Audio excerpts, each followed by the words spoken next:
जी अलीजा साहब अस्सलाम वालेकुम। وعلیکم السلام حسن خان صاحب سلامونه سلامونه. ډیره مننه علیزه صاحب. تاسو یو سینیئر افغان سیاستوال او په تیره دوره کې چې کوم دی لکه کوالیم پاتې شوی، وزیرم پاتې شوی، مشیرم پاتې شوی، تقریبا 20 کاله تاسو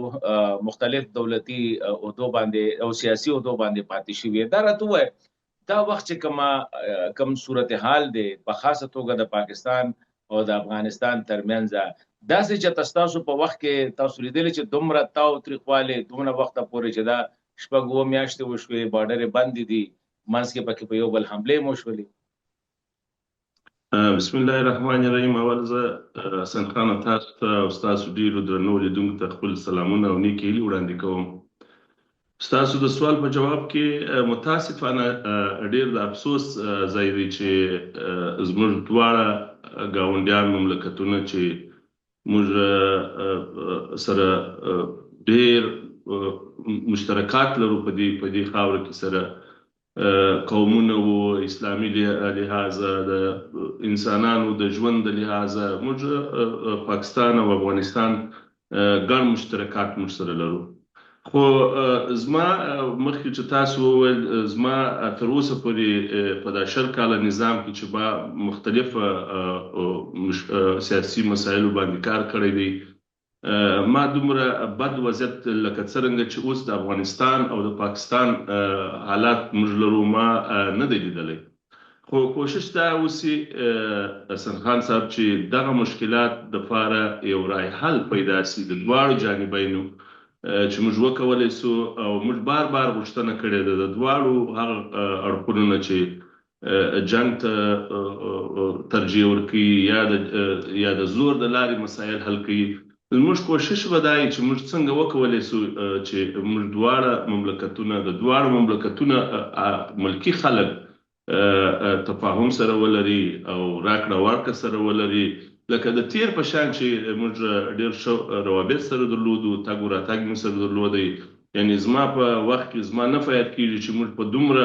مخالفت دومره اوج ته ورسېږي چې زموږ عادي خلک عادي قومونه د دواړو خواو له لوري بند سوي دي او مشکلات لرو سره. نو واقعا هم چې دا اوسنی حالات چې زه وینم، ستا د سوال آخري جمله دا ده چې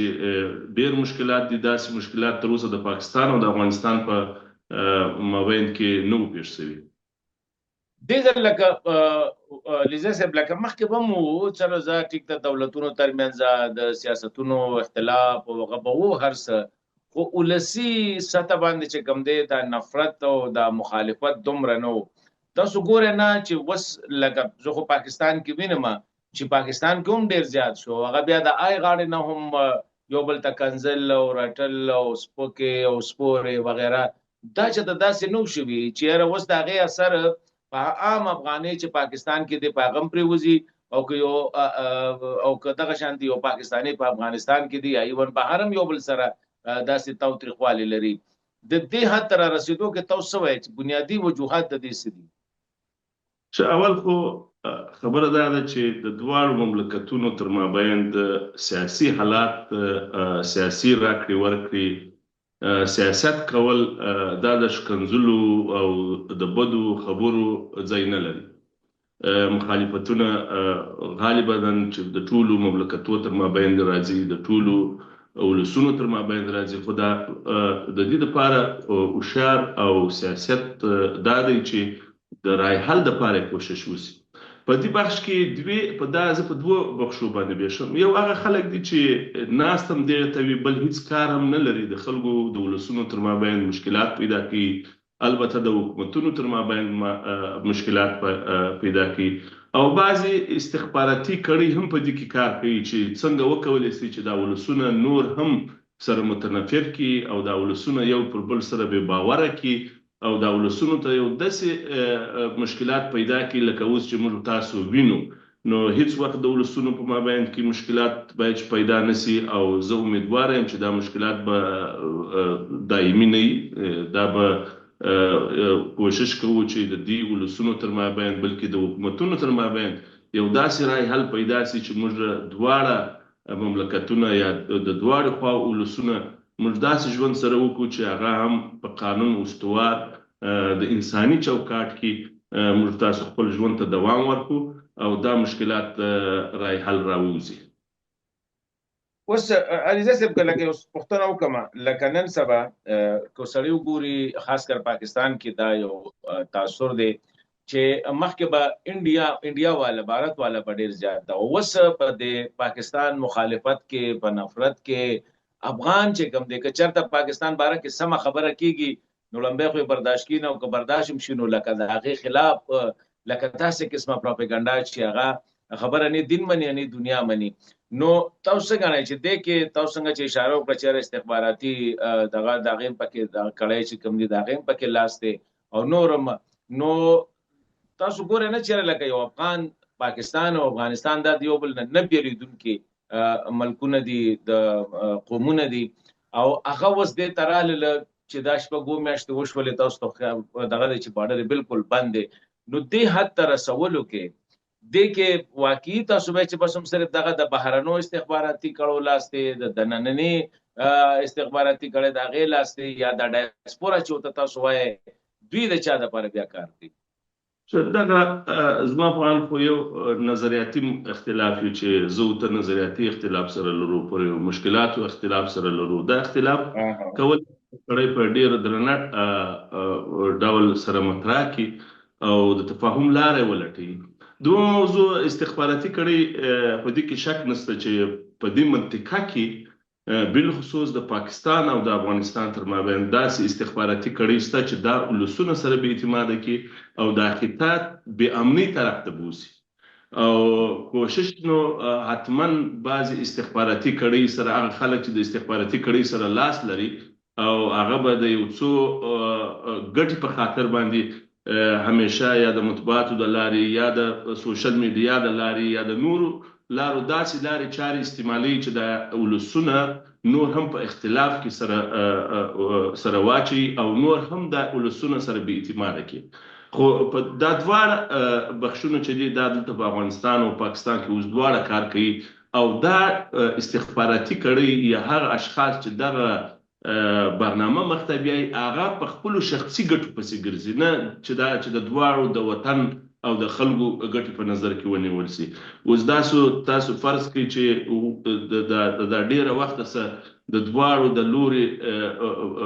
تګ راتګ بند دي ویزې بندې دي مشکلات هلته هم شته دلته هم شته ولې دا مشکلات پیدا شي؟ خو دا د هغه اشخاصو د لارې چې هغه دې ته لمون وهلې ده او دواړه جانبین ذهني فکري خراب کړي دي چې عام خلکو صدمه لیدلې ده مریض یې صدمه لیدلې ده هغه کس چې شفاخانې ته ځي هغه یې صدمه لیدلې ده هغه کس چې عام کس یې قومونه یې رشتې سره لري تګ و راتګ سره لري دا خلکو صدمه لیدلې ده. نو په کار دا ده چې موږ په ډېر هوښیارانه په ډېر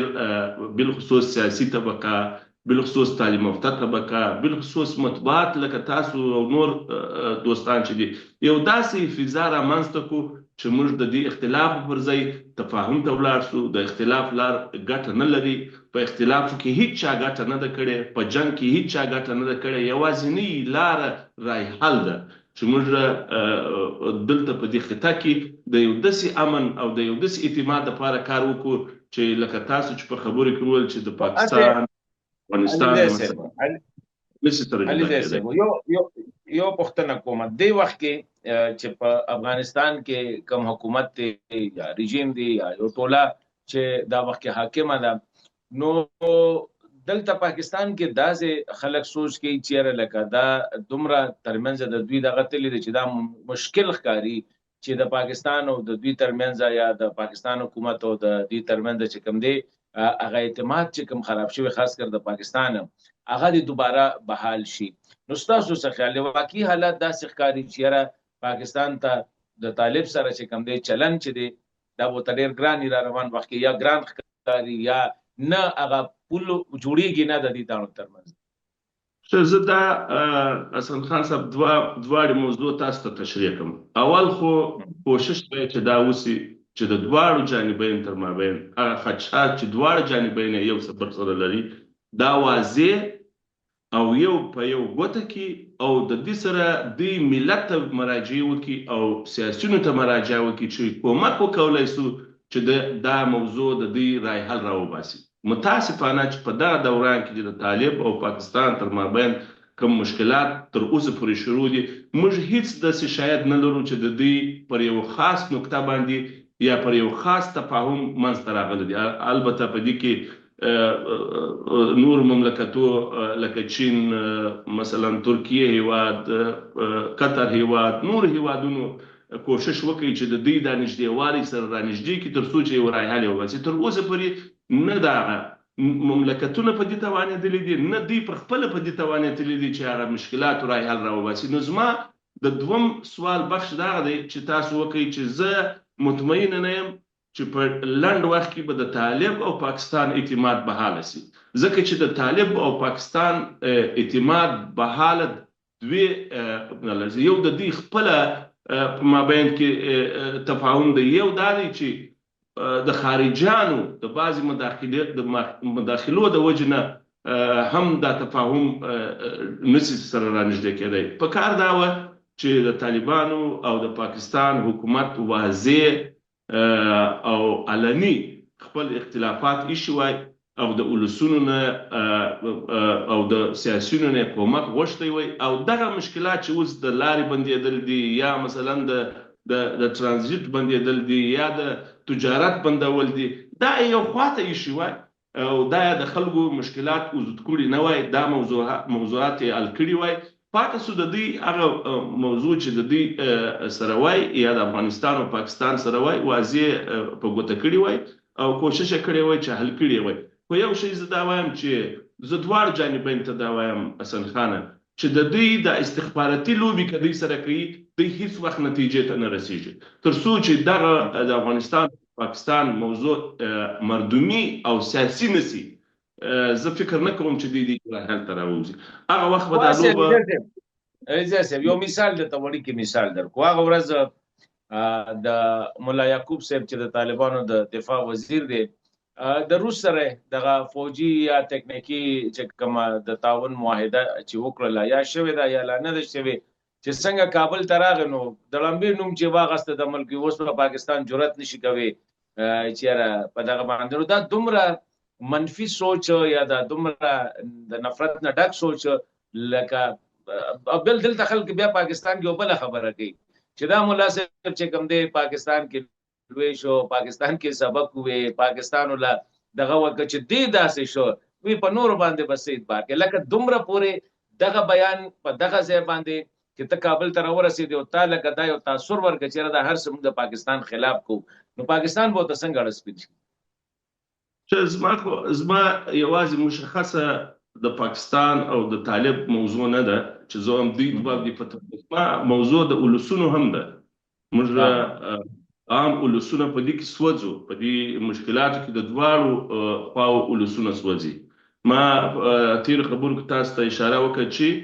بې اعتمادي د طالب او پاکستان تر مابین چې څومره بې اعتمادي منځته راغلې ده د دې رای حل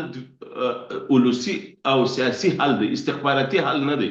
ځکه چې یو بل چې خبرې سره کوي کېدای شي یو بل خوشحاله وساتي، یو بل مملکت خوشحاله وساتي د خپلو خبرو دپاره یو برنامه ولري، خو په کار نه دی چې دغسې خبرې چې هغه د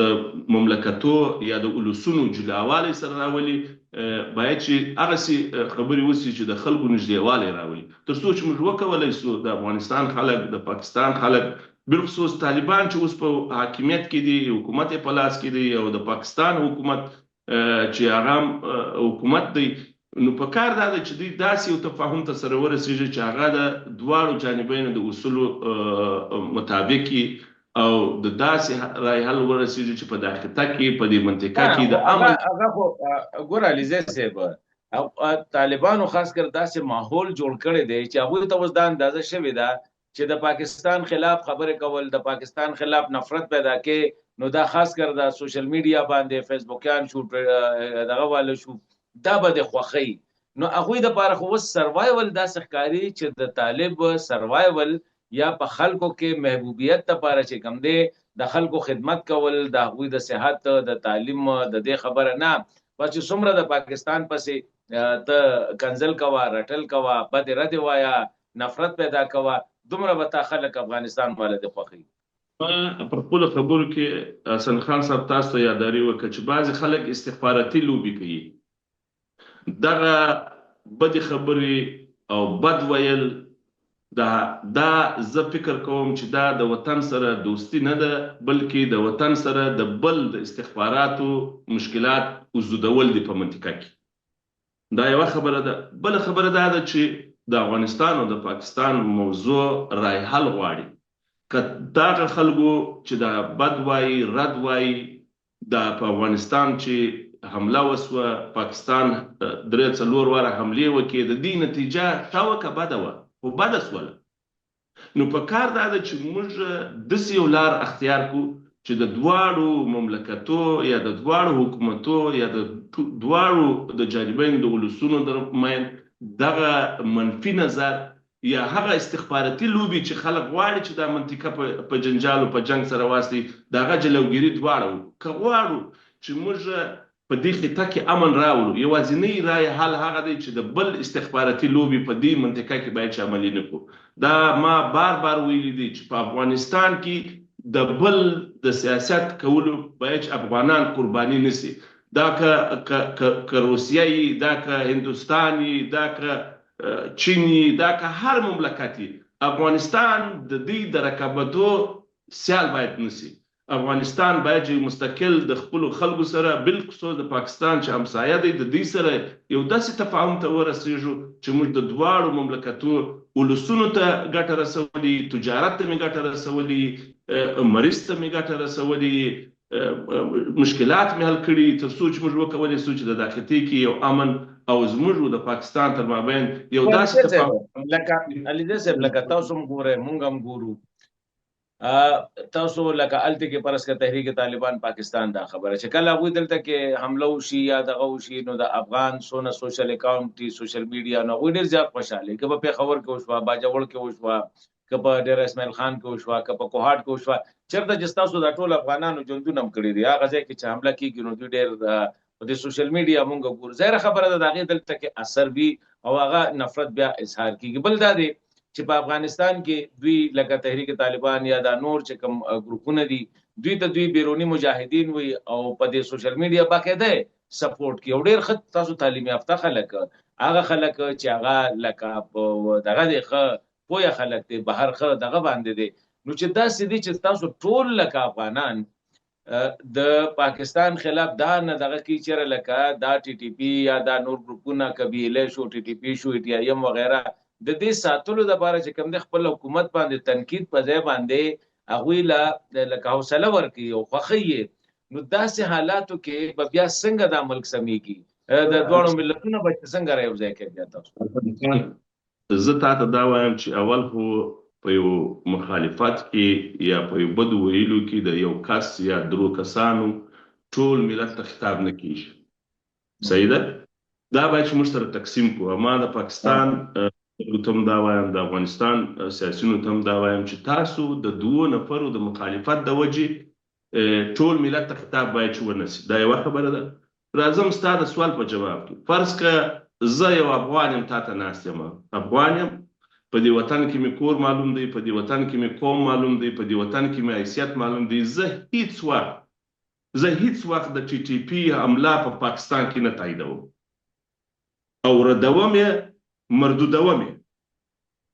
زم افغان یم، مګر هر هغه حمله چې په افغانستان کې کېږي هغه هم مردودوم هم یې بده بولم. زه وایم چې هغه کس چې ملکي وګړي وژني، هغه کس چې د خلکو ژوند ته صدمه رسوي، دا که د دواړو جانبینو یې زه دا مردوده بولم، دا ناروا بولم او دا یو ناروا عمل بولم. دوی ملکی حملې په پاکستان کې سوي دي که 3 حملې. در سره ما په ټویټ کې ما غندلي دي چې دا نه اسلامي دی، نه انساني دی، نه بشري دی. خو زه افغان یم. اوس که زه په دا تنقید باندې خلک راځم چې ته ولې د پاکستان سره دا خبرې کوې، دا خو بیا د دې دغه اشخاص دي چې اصلا دلته استخباراتي لوبه مخ ته بیایي، دغه ولسونو او د خلکو په مابین کې اختلاف زیږوي. زه هیڅ وخت نه غواړم چې د پاکستان او د افغانستان د ولسونو د سیاسیونو د خبرنګارانو د سیاسیونو تر مابین اختلاف پیدا شي. زه غواړم چې دلته تفاهم موږ ته راشي، ځکه چې موږ چاره نه لرو. موږ یو دومره طولاني